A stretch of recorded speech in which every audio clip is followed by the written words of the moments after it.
Virtual ક્લાસરૂમમાં હું ઉજ્જવલ પ્રજાપતિ આપ સૌનું હાર્દિક સ્વાગત કરું છું. બાળ મિત્રો, ગયા લેક્ચરમાં આપણે ધોરણ 6માં ગણિત વિષયમાં સંખ્યા પરિચય 1માં નાની મોટી સંખ્યાઓની સરખામણી કેવી રીતે કરવી, 3 કે 4 અંકો આપેલા હોય તો એમાંથી સંખ્યાઓ કેવી રીતે બનાવવી એનો અભ્યાસ કરી દીધો છે. અને એના અંતર્ગત મેં તમને ઘરે શીખીએ પુસ્તિકામાંથી હોમવર્ક પણ આપેલું હતું. તો હું આશા રાખું છું કે એ હોમવર્ક તમે પૂરું કરી દીધું હશે. બાળ મિત્રો, આજે હવે આપણે આગળ નવો ટોપિક જોવા જઈ રહ્યા છીએ. તો એ ટોપિકનું નામ છે યોગ્ય ક્રમમાં ગોઠવવું.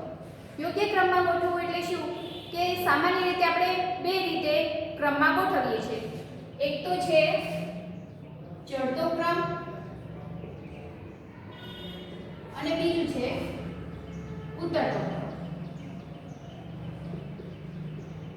તો બાળ મિત્રો, ચડતો ક્રમ એટલે શું? તો આપણે સામાન્ય ભાષામાં કહી શકીએ કે આપણે જ્યારે કોઈ પણ સીડી ચડીએ છીએ, પગથિયા ચડીએ છીએ, તો પહેલાં આપણે પહેલું પગથિયું, બીજું પગથિયું, ત્રીજું પગથિયું એવી રીતે ઉપર ચડીએ છીએ, બરાબર? આ રીતની સીડી હોય તો આ પહેલું, બીજું, ત્રીજું, ચોથું આ રીતે આપણે અહીંયાથી ઉપર ચડવાનું ચાલુ કરીએ છીએ. એટલે કે નાનાથી મોટા તરફ આપણે આગળ વધીએ છીએ. તો બાળ મિત્રો, ચડતો ક્રમ જ્યારે તમને લખવાનું કે તો ચડતો ક્રમ એટલે નાની સંખ્યાથી મોટી સંખ્યા સુધીની ગોઠવણી, બરાબર? ચાલો હવે આપણે જોઈએ ઉતરતો ક્રમ. તો ઉતરતો ક્રમ એટલે શું કે આ રીતે જો પગથિયાં હોય તો ઉતરતો ક્રમ એટલે સીડી ઉપરથી ઉતરવું. તો આ 4 3 2 1. તો તમે શું કરશો? પહેલા ચોથા પગથિયાથી ત્રીજા પગથિયા, પછી બીજા પગથિયા અને પછી પહેલા પગથિયા. તો ઉતરતો ક્રમ એટલે મોટી સંખ્યાથી નાની સંખ્યા તરફ ઉતરવું. ચાલો બાળ મિત્રો,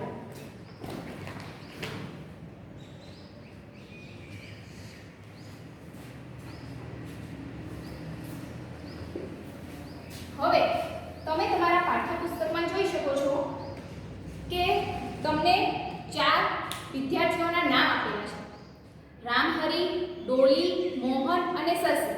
અને નીચે એમની ઊંચાઈઓ આપેલી છે.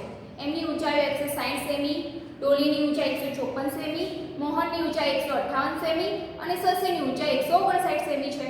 તો બાળ મિત્રો, તમે કહી શકશો કે આમાંથી કયો વિદ્યાર્થી સૌથી ઊંચો છે? હા, રામહરી છે એ સૌથી ઊંચો છે. એની ઊંચાઈ છે 160 સેમી અને ડોલી જે છે એ સૌથી નીચે છે. એની ઊંચાઈ છે 154 સેમી. તો બાળ મિત્રો, હવે તમે આ બાળકોની ઊંચાઈ પ્રમાણે ચડતા અને ઉતરતા ક્રમમાં ગોઠવી શકો છો. ચાલો આપણે ગોઠવીએ. તો ચડતો ક્રમ એટલે સૌથી પહેલા આવશે નાની સંખ્યા. તો સૌથી પહેલા ડોળી 154 સેમી, ત્યારબાદ 158 સેમી, મોહન, ત્યારબાદ શશી 159 સેમી અને ત્યારબાદ 160 સેમી, બરાબર? તો આ થઈ ગયો ચડતો ક્રમ. પણ મિત્રો, હવે આપણે આ જ વિદ્યાર્થીઓની ઊંચાઈને ઉતરતા ક્રમમાં લખીએ. તો તમે જોઈ શકો છો ઉતરતો ક્રમ એટલે સૌથી પહેલા આપણે મોટી સંખ્યા લઈશું. 160 સેમી, 159 સેમી, 158 સેમી અને 154 સેમી. બાળ મિત્રો, આ થઈ ગયો ચડતો અને ઉતરતો ક્રમ. હવે તમે પણ તમારા ઘરે આ પ્રવૃત્તિ કરી શકો છો. તમારા ઘરની આજુબાજુ તમારા મિત્રો હોય અથવા તમારા નાના મોટા ભાઈ બહેન હોય તો તમે દરેકની ઊંચાઈ અથવા તો વજન એ માપી લેવાનું અને એની નોટબુકમાં નોંધ કરી લેવાની. તો તમે પછી એને ચડતા અને ઉતરતા ક્રમમાં ગોઠવી શકો છો. બાળ મિત્રો, તમારી પુસ્તકમાં જુઓ તો અન્ય એક ઉદાહરણ આપેલું છે. તો તેમાં તમને અલગ અલગ કબાટ આપેલા છે અને કબાટની અલગ અલગ કિંમતો આપેલી છે. તો એ કિંમતોના આધારે બાળ મિત્રો તમારે કબાટને ચડતા અને ઉતરતા ક્રમમાં ગોઠવવાના છે. અને તેની ઊંચાઈ પ્રમાણે પણ તમે ચડતા અને ઉતરતા ક્રમમાં ગોઠવી શકો છો. તો એ તમારે જાતે કરવાનું છે. હવે તમે બીજા પેજ ઉપર જુઓ તો તેમાં તમને પ્રયત્ન કરોમાં ચડતા ક્રમમાં ગોઠવો અને ઉતરતા ક્રમમાં ગોઠવો એ બતાવેલું છે. તો ચાલો આપણે દાખલા જોઈએ. સૌથી પહેલા અહીંયા તમે રકમ જોઈ શકો છો: 847, 9754, 8320 અને 571, બરાબર?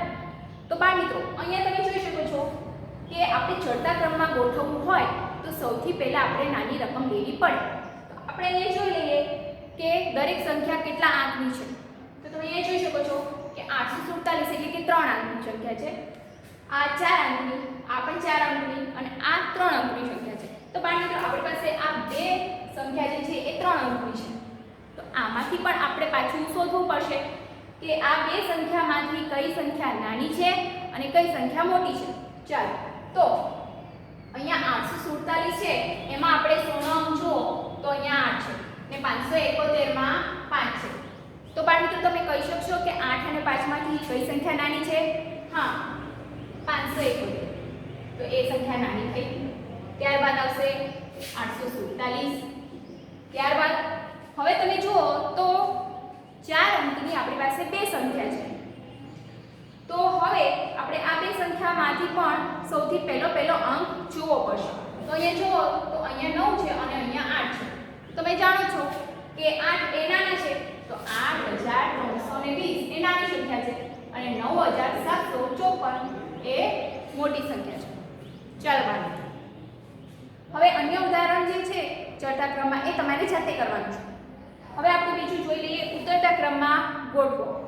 તો અહીંયા આગળ પણ આપણે શું કરીશું? તો સૌથી પહેલા આપણે અંકોની સંખ્યા ગણી લઈએ.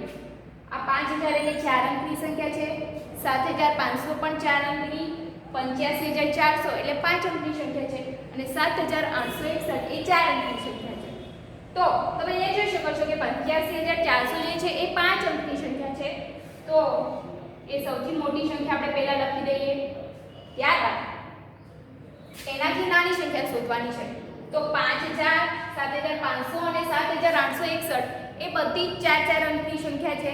તો હવે આમાંથી મોટી સંખ્યા કઈ છે? તો તમે જોઈ શકો છો કે 7861 અને 7500 એ બંનેમાં પહેલો આંક સરખો છે. તો આપણે શું કરીશું? તો બીજો આંક જોઈએ. તો અહીંયા 5 છે, અહીંયા 8 છે. તો 7861 એ એનાથી નાની સંખ્યા.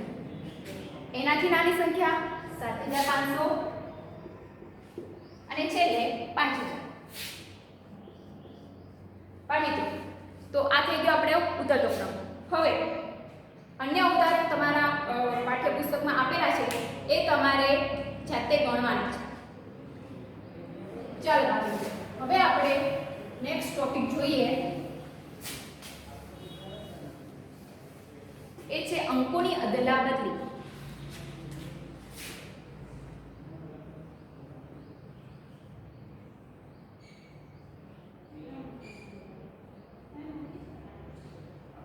ચલો, અંકોની અદલાબદલી એટલે શું? કે જ્યારે તમને 3, 4 કે 5 અંકો આપેલા હોય અને એની સંખ્યા આપેલી હોય તો તમારે એના સ્થાનમાં ફેરફાર કરીને નવી સંખ્યા બનાવવાની છે. જોઈએ એક ઉદાહરણ. મેં એક સંખ્યા લીધી છે 182, બરાબર? તો એ જોઈ શકીએ છીએ કે 2 છે એ એકમના સ્થાને છે, આ દશકના સ્થાને છે અને 1 છે એ 100 ના સ્થાને છે. તો બાળમિત્રો, આપણે એકમ, દશક અને 100 એના સ્થાનમાં ફેરફાર કરીને નવી સંખ્યા બનાવવાની છે. તો ચાલો જોઈએ કેવી રીતે બનશે. સૌથી પહેલા આપણે 100 એમને એમ રાખીએ અને એકમ અને દશકને ફેરફાર કરીએ તો 128. ચાલો, હવે આપણે દશક અને 100 ના સ્થાનમાં ફેરફાર કરીએ તો 8, 1, 2. ત્યારબાદ 100 ના સ્થાને એમને એમ રાખીએ, દશક અને એકમના સ્થાનમાં ફેરફાર કરીએ તો 821. ચાલો, હવે એકમ અને 100 ના સ્થાનમાં ફેરફાર કરીએ તો 2, 8, 1, 281. હવે 100 નું સ્થાન એમને એમ રાખીએ અને એકમ અને દશકને ફેરફાર કરીએ તો 2, 1 અને 8, 218. બરાબર? તો આ રીતે આપણે એકમ, દશક અને 100 ના સ્થાનમાં ફેરફાર કરીને અંકોની અદલાબદલી કરીને અલગ સંખ્યા બનાવી શકીએ છીએ. હવે આમાંથી પણ સૌથી મોટી અને સૌથી નાની સંખ્યા આપણે કેવી રીતે શોધી શકીએ? તો તમે જોઈ શકો છો કે અહીંયા 128 જે છે એ સૌથી નાની સંખ્યા છે અને 800 વાળી બે સંખ્યા છે, પણ એમાંથી 821 એ સૌથી મોટી સંખ્યા છે. જો તમારે ડાયરેક્ટ નાની અને મોટી સંખ્યા બનાવવી હોય તો શું કરવાનું? જે સંખ્યા છે તો સૌથી નાની સંખ્યા બનાવવી હોય તો શું કરશો? સૌથી નાનો આંક લઈ લો, ત્યારબાદ એનાથી મોટો અને ત્યારબાદ એનાથી મોટો. આ બની ગઈ સૌથી નાની સંખ્યા. હવે સૌથી મોટી સંખ્યા બનાવી છે તો શું કરશો? તો સૌથી મોટો આંક લઈ લો, ત્યારબાદ એનાથી નાનો અને છેલ્લે એનાથી નાનો. તો બાળ મિત્રો આ રીતે પણ તમે નાની અને મોટી સંખ્યા બનાવી શકો છો. તો આ રીતે જો 3, 4 કે 5 અંકોની સંખ્યા આપેલી હોય તો આપણે અંકોની અદલાબદલી કરીને નવી નવી સંખ્યાઓ બનાવી શકીએ છીએ.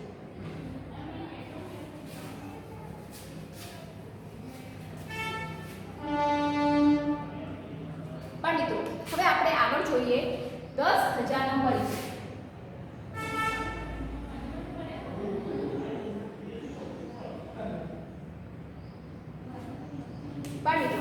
તમે 100,000 સુધીની સંખ્યા 1 થી 5 ધોરણમાં ભણી ગયા છો, તો તમે મને કહી શકશો કે એક અંકની સંખ્યા કઈ કઈ આવે?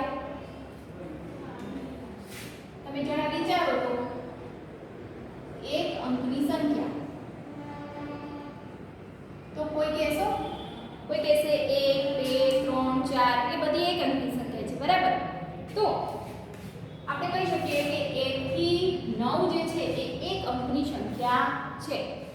જો આપણે પૂર્ણ સંખ્યા લેતા હોઈએ તો અહીંયા 1 નહીં પણ 0 થી 9 આવે, પણ અહીંયા આપણે પ્રાકૃતિક સંખ્યાની વાત કરી રહ્યા છીએ એટલે 1 થી 9 એ એક અંકની સંખ્યા છે.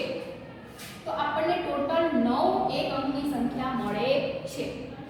તો ચાલો આપણે હવે એક અંકની જે સૌથી મોટી સંખ્યા છે 9, એક અંકની સૌથી નાની સંખ્યા કે તો 1 અને સૌથી મોટી સંખ્યા કે તો 9. તો આપણે 9 માં 1 ઉમેરીએ. તો ચાલો 9 માં તમે 1 ઉમેરશો તો કેટલા મળે છે? 10. હવે તમે જોઈ શકો છો કે 10 જે છે એ એકમ અને દશક એટલે કે બે અંકની સંખ્યા છે.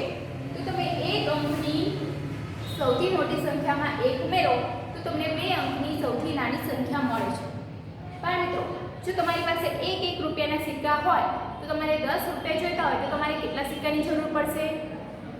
રાઈટ, 10 સિક્કાની. અને જો તમારી પાસે 10 ની નોટ હોય તો તમારે 1 નોટ જોઈશે, બરાબર? ચાલો હવે આ તો થઈ એક અંકની સંખ્યા. હવે આપણે બે અંકની સંખ્યા લઈએ.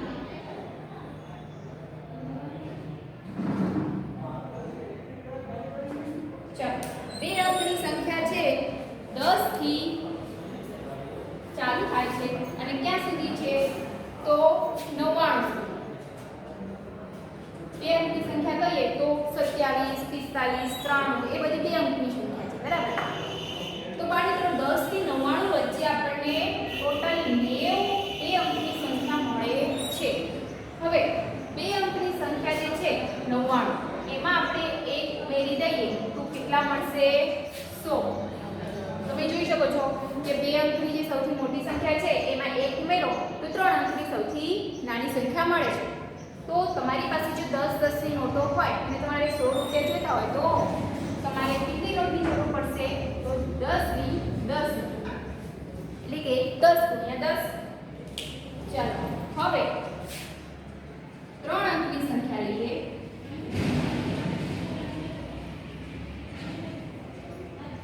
તો 3 અંકની સંખ્યા આપણે જોયું કે 100 જે છે એ સૌથી નાની 3 અંકની સંખ્યા છે. તો 3 અંકની સૌથી મોટી સંખ્યા કઈ? તો 999, બરાબર? અન્ય ઉદાહરણ તમે જોઈએ તો 250, 125, 475 એ બધી 3 અંકની સંખ્યા છે. હવે બાળકો જ્યારે તમને સૌથી મોટી સંખ્યાની વાત કરવામાં આવે તો તમારે 9 ના આંકડાનો ઉપયોગ કરવાનો અને જ્યારે સૌથી નાની સંખ્યાની વાત કરવામાં આવે ત્યારે 1 અને 0 નો ઉપયોગ કરવાનો છે. તો ચાલો આપણને 100 થી 999 એટલે 3 અંકની ટોટલ આપણને 900 સંખ્યા મળે છે. ચાલો હવે 999 જે છે એમાં આપણે 1 ઉમેરીએ. 3 અંકની સૌથી મોટી સંખ્યામાં 1 ઉમેરતા આપણને 4 અંકની સંખ્યા મળે છે જે સૌથી નાની છે. 4 અંકની સૌથી નાની સંખ્યા એટલે કે 1000. તો તમારી પાસે જો 10 નું બટન હોય તો તમારે કેટલી નોટો જોઈશે? 10 રૂપિયાની 100 નોટ. જો બાળકો અહીંયા આગળ આપણને પેટર્નની રચના બને છે. હવે આપણે નેક્સ્ટ લઈએ 4 અંકની સંખ્યા.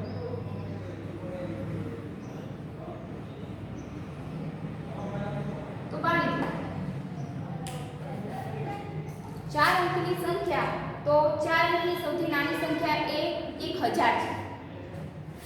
તો 1000 થી સૌથી મોટી સંખ્યા તો 9999. તો આપણને 4 અંકની ટોટલ 9000 સંખ્યાઓ મળે છે. ચાલો હવે આપણે જોઈએ કે 4 અંકની સૌથી મોટી સંખ્યા 9999, એમાં આપણે 1 એડ કરીએ તો આપણને કેટલા મળશે? તો 5 અંકની સૌથી નાની સંખ્યા એટલે કે 10000 મળે છે.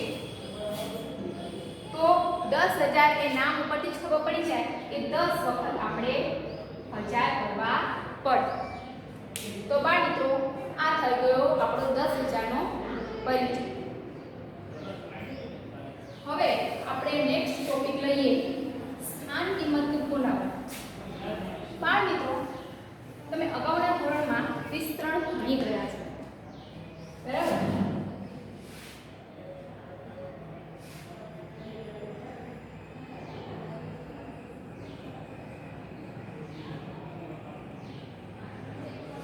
તો અગાઉના ધોરણમાં તમે વિસ્તરણ ભણી ગયા છો, તો આપણે એનું પુનરાવર્તન કરી દઈએ.